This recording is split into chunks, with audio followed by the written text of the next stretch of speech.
Okay, The Hunger Games. Before anybody says it, no, I've not read the books. I have no intentions of reading the books. Most of my books have lots of pictures in them. I call them comics. I read those by the boatload. Other books, probably not so much.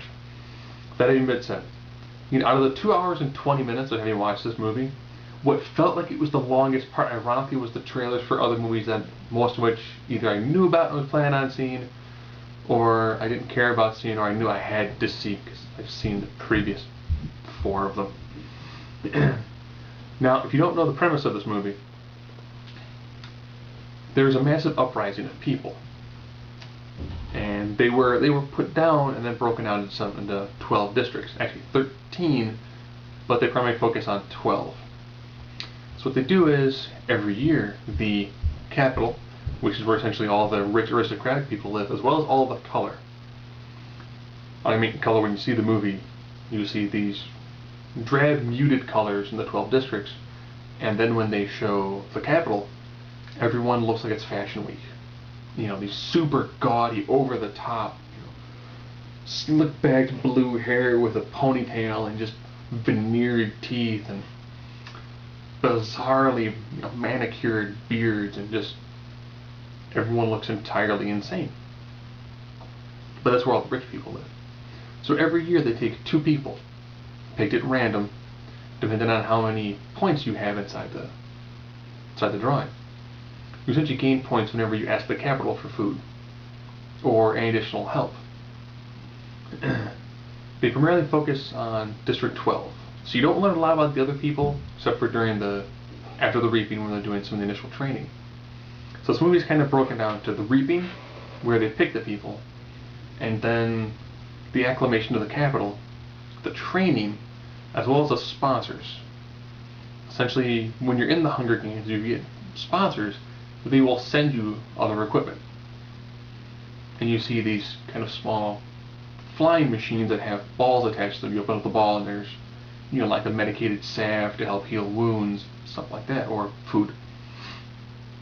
So the idea of the Hunger Games, of course, is the 24 people, one person survives. And that one person, therefore, gets all of this money to show the generosity of the capital.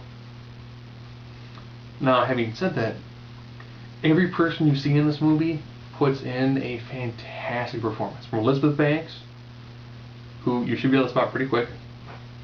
I don't want to see anybody put what character she plays in the comment section. You'll be kind of surprised because she does a really good job.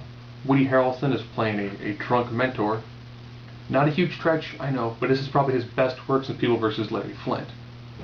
And Lenny Kravitz, again, super solid job. I kept on thinking, I want Lenny Kravitz to be in another movie. I don't know what. He'd make an awesome, Black Panther for the Marvel movie series. He'd make a fantastic version of that. Jennifer Lawrence, who I had no idea who she was until I saw this movie. Again, really, really solid performance. People compare this to Twilight, and I have no idea why, beyond the fact that they're young adult books and they have a love triangle. There's actually emotion being shown. When it comes to the Hunger Game portion itself, out of the 24 people, like 10 of them are gone in the opening salvo. I mean, just people start falling left and right. They don't show a lot of them dying.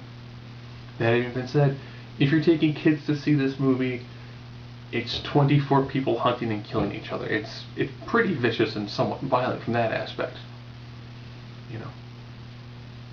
And apparently they're allowed to, the capital who runs the game, they're allowed to adjust day and night, as well as put other things and have other random events happen.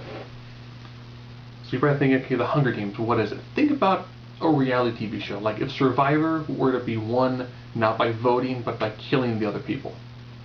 And the whole thing's being watched. And it's one of the most watched shows.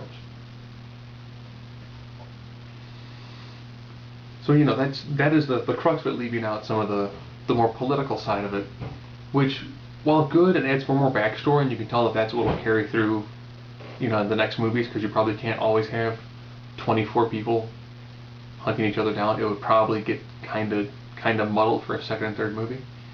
So the political undertones are pretty solid. I'll give them that.